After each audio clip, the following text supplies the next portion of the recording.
It's not complicated, it's just badly explained. CBT, Mod 1, Mod 2, A1, A2, and DAS. This sounds so confusing. By the end of this episode, you'll know exactly which route applies to you.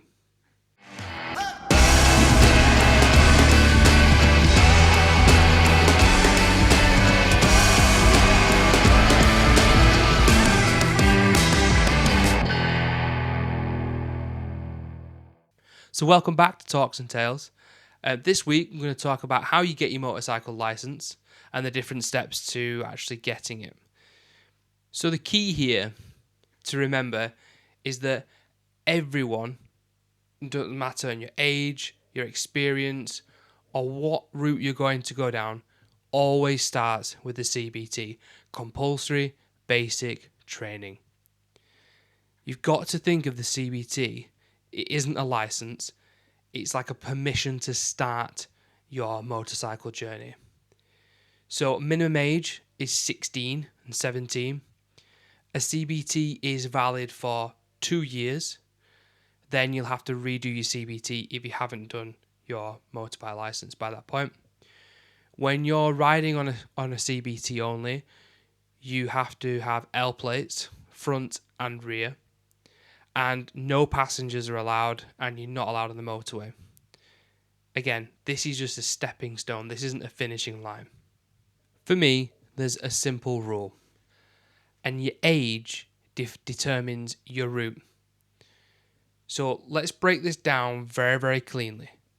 If you're 17 years old, you can go for your A1 license. If you're 19 years old, you can go for your A2 license. If you're 24 years old or older, you're then eligible to go through the DAS, or the direct access route. The direct access will give you full access to whatever bike you want to ride. So say that again. 17, you're going for the A1. If you're 19, A2. 24 and over, your direct access. So let's try and break these down. So we'll start off with the A1 license. So the A1 license is aimed at, it is the 125cc route. This is the kind of, I'm staying on a 125 option. You're not even looking at progressing onto bigger bikes, onto 600s, onto 1000s. You're thinking to yourself, do you know what? I'm going to stay with a 125. The bigger bikes don't overly interest me. I just want a 125. So how do you go about getting this A1 license? So again, 17 years old. You've got to complete your CBT, the compulsory basic training. Every person who goes through their motorbike license has to do the CBT. Your theory, your Mod 1, and then your Mod 2. Once you've done that, you don't have to ride around with L plates after passing the test. You can carry passengers, and you are allowed on motorways. However, you are permanently limited to a 125. So who does this suit? I think it suits younger riders, commuters that just using the bike just as a means of transport to get to work, and people that are generally just happier and more comfortable on a lower powered bike. Nothing wrong with that. So your A2 license. So this is your middle step. This is what we define as a restricted license. So your minimum age is 19. You take your test on a mid-size bike, and you can ride up to a 35 kilowatt or 47 brake horsepower. What you'll find generally is people will buy bigger bikes, so they'll buy the 600cc bikes, and they will have them restricted down to 47 brake horsepower. That's what you'll find a lot of people do. So how do you obtain this? Well, this is very, very similar to how you do your A1, CBT, your theory, Mod 1, Mod 2. Simple. Okay? So this is generally for people that are not yet 24, so they can't do the direct access, and who want more than a 125. Now, many years ago, and this doesn't seem to be available anymore, when I was growing up and of this age, people used to do this A2 license, and then within a certain time period, their license then would have the restrictions removed. That is no longer available to new riders coming into this community. So the final one then is the full license, the direct access. This is my personal experience. This is how I got my full motorbike license. And this is the fast track if you're 24 or older to get straight onto some of the bigger bikes. So it's a direct access scheme. You're training on a big bike, and you'll do your mod 1 and mod 2, and there'll be no restrictions after passing. So why did I pick to go through this direct access route? Well, I'd already been riding many years before I was able to go for my direct access. So I'd already been riding motocross bikes in my mid-teens. I then started riding mopeds and then progressed onto 125s at the same time as I was riding off-road and doing a little bit of trials and motocross. So I was very confident. I would say I was a fairly confident rider anyway. So moving to the bigger bikes didn't overly faze me. If I'm honest, it kind of filled me with joy. I wanted the bigger bikes. I mean, it is still a big step, and I think that's something that's very much not reiterated enough. Moving from a 125 to a 600cc bike, it is a very big jump. It's something that shouldn't really be taken lightly. And if it was my opinion, my thoughts, if you like, go and ride a 125 for a year or so. Go, then do your direct access. And you know what? My opinion would be not to jump straight to a 1000cc motorbike. My opinion would be, and probably my advice to my friends and family would be to go and get a 600cc motorbike, ride that for another couple of years, get used to that big jump between the 125 and the 600. And then, do you know what? If you want a bigger bike, fine, go for it. I'm not saying that everyone should do this, but it's my personal opinion that that's probably the better way to do it. Moving straight from a 50cc 125 to a 1000cc R1, I'm not saying it can't be done, because it is done quite regularly, but I think there's a real skill set that you learn with progressing through the bands, through those engine ranges, and skills that you will definitely require moving to something like an R1. So what does it cost? What are the costs? So I've got some very rough costs. Now, this will be dependent on where you live, what test centres are available. I mean, I live up in Yorkshire, so the costs here will be less, I would imagine, than they are down in, say, London, where I would assume they will be a lot higher. So your CBT can range between £150 and £200. Again, everyone has to do that. Your theory, I think the going rate is currently like between £20 and £30, I think like £23. Your tests are normally around £100 combined, so that's your mod 1 and mod 2. So your mod 1 is generally undertaken in a car park with a series of cones that you'll have to navigate. I believe there's, from memory as well, there's still a speed trap that you have to exceed the speed, and you'll do some maneuvers, some slower, low speed maneuvers, and you'll also do an emergency stop in the car park. And then your mod 2 is very similar to a normal driving test, where you're out on the road and you'll have an instructor following you and watching your movements. They generally have an intercom as well, so they can talk to you. Most test centres, they don't have a facility where you can talk back to them. That's my experience anyway. So you will generally find the instructor can give you instructions and you can't feed back to them. Your direct access is expensive. It's around £800 to £1,200, generally speaking. And it is a little risky. I will be honest. It can be a little bit risky. So let's say you do your CBT, you fly through that, you do your theory test, you fly through that, And then when you come to do your Mod 1 and Mod 2, generally speaking, you will book them at the same time. Now, the direct access, from memory, it was normally you do Mod 1 one day, Mod 2 the next day. Now, if you fail your Mod 1, you won't be able to redo that immediately. You'll have to wait a period of time, or if there's a slot available. Now, that then has a impact on your Mod 2. So if you then fail your Mod 1, you will not be allowed to take your Mod 2. So you will lose your cost that you paid for those tests. Those tests will just get pushed to one side. You'll have to rebook them again. So just bear that in mind, that if you go and do your direct access, be mindful that you're paying for your Mod 1 and Mod 2 generally booked at the same time on consecutive days. So just be really, really mindful of that. You want to be going into it nice and confident. And the one big thing that is not very often is it discussed, but gear.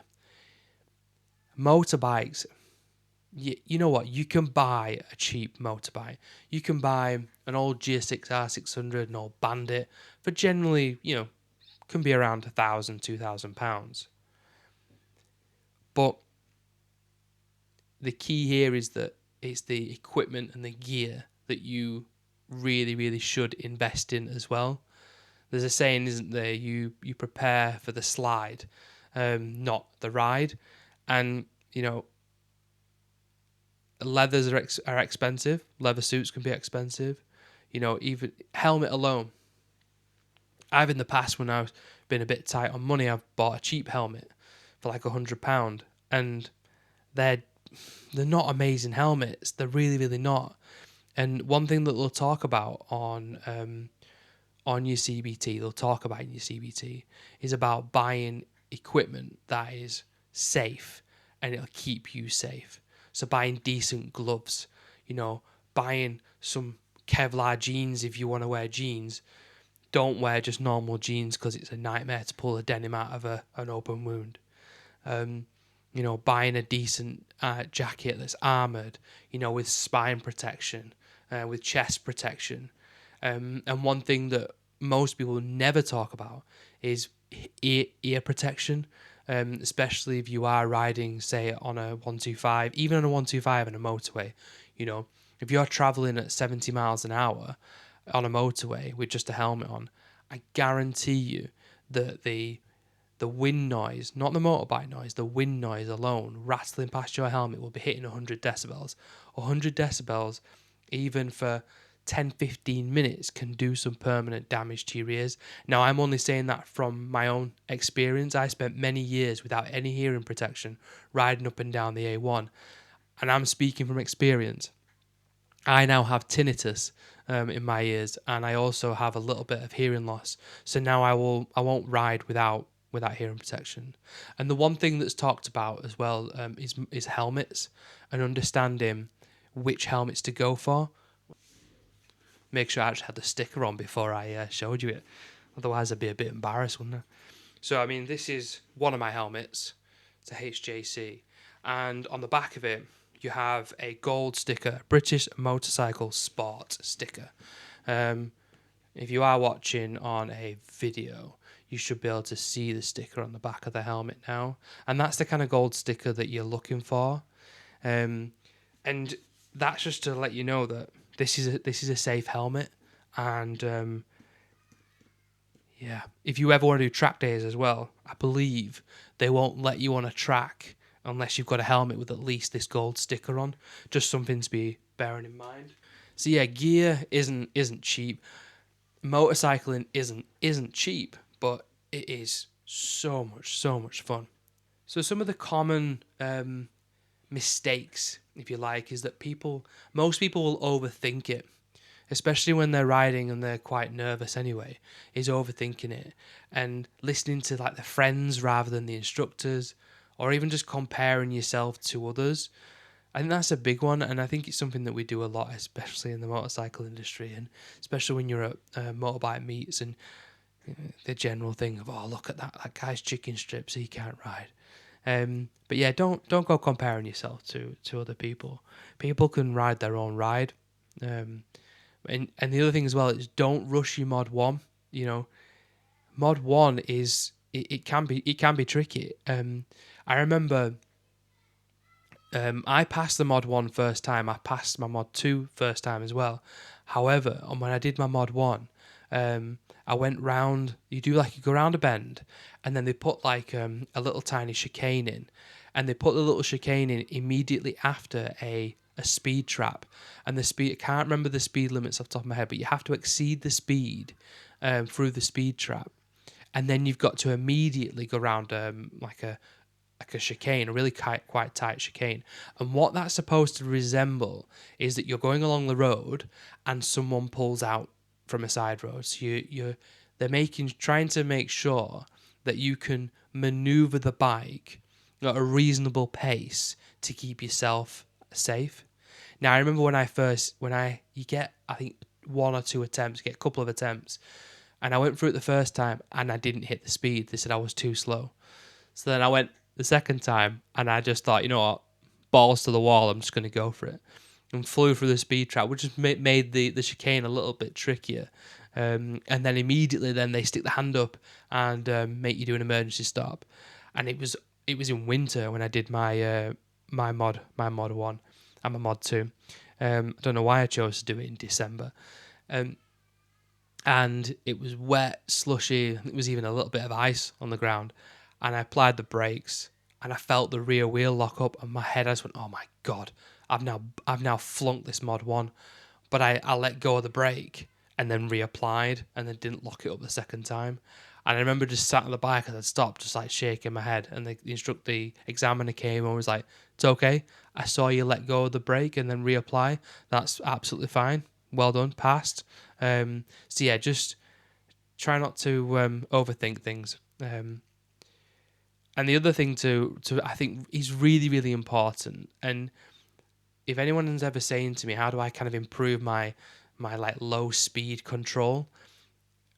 For me, what improved my slow speed control was trials riding. And I'm not saying you have to start jumping over massive rocks, but if you ever get the opportunity to go to a local trials centre and go and spend a couple of hours on a trials bike, your riding will absolutely increase. Your skill level will increase. Being able to maneuver a bike at slow speed, like slower than walking speed, and using the clutch, your body weight to maneuver the bike, that will honestly make your bike skills straight up. And the main thing is not letting nerves spiral. You know, everyone does feel nerves. It's absolutely normal, but you've got this. It's fine. The takeaway here is if you want to ride, just start. Get your CBT done and get on a little 125 or get on a little 50cc and just get out there and give it a go, because you'll probably find that you end up a bit hooked and you want to go and do your other parts of the tests. Just get out there and ride. Everyone feels unsure to start off with. You don't need to be perfect. Even your CBT, you have to be an absolutely impeccable rider. I remember I did my CBT and I think a guy ran a pedestrian crossing while someone was stood there waiting. Now, that was a car test. You just failed immediately. But with the CBT, they're a little bit more lenient. I think they just gave him a bit of a stern word and said, "Look, you just watch out where you're going next time." But yeah, you don't have to be perfect, especially for the CBT. CBT is just like an introductory. Let's get you in there and see how you do. But the main thing is the training that you do. Even when you pass your test, you should continue to do some additional training. But that training will build confidence, especially over time. So if you're currently learning, just drop us a comment. And if you've just passed your test, let us know which route you took. I'd be really, really interested to hear about it. So look, I'm going to keep this one a little bit shorter this week. We've spoken to Claire Jones last week. We're talking about the nerves and how she got into motorbikes. And we've talked to a mental health motorbike charity about some of the real benefits of riding motorbikes. So if anyone has any questions, pop us a comment, join the Beyond the Bends community and ask some questions on there. Ask us any questions you like in the comment section. So look, if you don't already follow us, please do follow us. Please give us a like and comment in there on YouTube. And we also have a Facebook group as well, Beyond the Bends. Please do go over there and have a little look and join us there. So yeah, the podcast is going to be released every Monday, early hours of the morning, 6 in the morning, generally speaking, so that you guys can give it a listen on the way into work. And it's going to be uploaded onto Spotify and onto YouTube. But yeah, look, guys, any questions, please reach out. I'll happily try and help. If anyone wants any advice, then please don't hesitate to reach out. And look, you don't have to ask me. Go and have a look on the Facebook group as well, and ask questions in there. There's nothing wrong with that. There's lots of people on there that I'm sure will very, very happily give you some advice on there too. So I've got a really good one next week. I'm nipping into Jordan Bikes in Leeds. I'm looking forward to having a chat with Nick, the owner of Jordan Bikes, and we can have a bit of a chit chat about secondhand bikes. What bikes are kind of hot on the market at the minute, and what kind of trends does he see happening in the future? But look, guys, thank you very, very much, and I'll see you on the flip side. Keep it shiny side up, guys.